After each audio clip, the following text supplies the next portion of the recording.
Et c'est l'édito politique. Oui, bonjour Arlette. Bonjour. Le parti du président de la République En Marche est en crise, c'est le moins qu'on puisse dire. Démission du numéro 2, Pierre Persson, qui appelle au sursaut, échec en série aux élections législatives partielles du week-end dernier. Les disputes sont publiques. Alors, malgré les propos rassurants du délégué général Stanislas Guerini, le parti d'Emmanuel Macron fait-il naufrage ? Bien, on peut le dire. Vous savez, la République En Marche n'a jamais été un parti politique. Au contraire, ce mouvement s'est construit en opposition au vieux système sclérosé des partis, avec la volonté de dépasser le traditionnel clivage droite-gauche. En Marche a toujours été un club de supporters auquel Emmanuel Macron a donné les initiales de son nom, EM, pour ceux qui n'auraient pas bien compris. Les bénévoles ont organisé la campagne, les militants ont adhéré sur un simple clic. Le hold-up présidentiel ayant réuni 312 marcheurs sont entrés à l'Assemblée, des bleus, des novices, qui espéraient beaucoup. Première déception, une marge de manœuvre pour eux d'initiative quasi nulle face au projet du gouvernement. Emmanuel Macron craignait, on le sait, les frondeurs. Deuxième inquiétude, le trouble ressenti peu à peu par des élus choisis par des électeurs de gauche qui se sont retrouvés avec un gouvernement de plus en plus à droite. Donc le groupe a fondu, 42 sont partis lentement. Quant au parti lui-même, La République En Marche, c'est zéro, sans vision, sans proposition, sans avenir. C'est pas moi qui me permettrai de le dire, mais c'est le constat d'un ami d'Emmanuel Macron, l'écrivain Philippe Besson.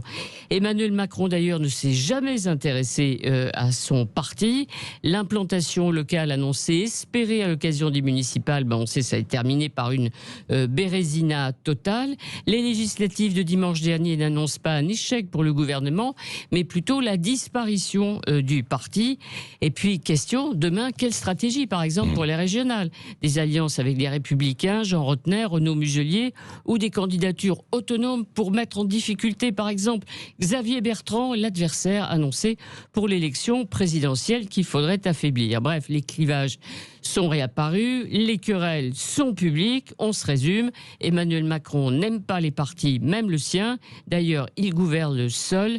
Et comme il l'a fait en 2017, il veut aussi s'adresser directement aux Français sans intermédiaire. Oui, mais la question, Arlette, c'est Emmanuel Macron peut-il partir en campagne présidentielle pour 2022 sans parti ? En tout cas, sans l'AREM, parce que comme le dit un député, l'AREM, c'est fini. Le président travaille, on le sait, à la construction d'une maison commune avec ses alliés, les centristes de François Bayrou, les proches d'Édouard Philippe du mouvement Agir, un grand ensemble que pourraient rejoindre de grands élus, de grandes régions. Tout est grand, il y a juste à le faire. Ouais. Et en tout cas, dans cet ensemble, les marcheurs, évidemment, seraient dilués.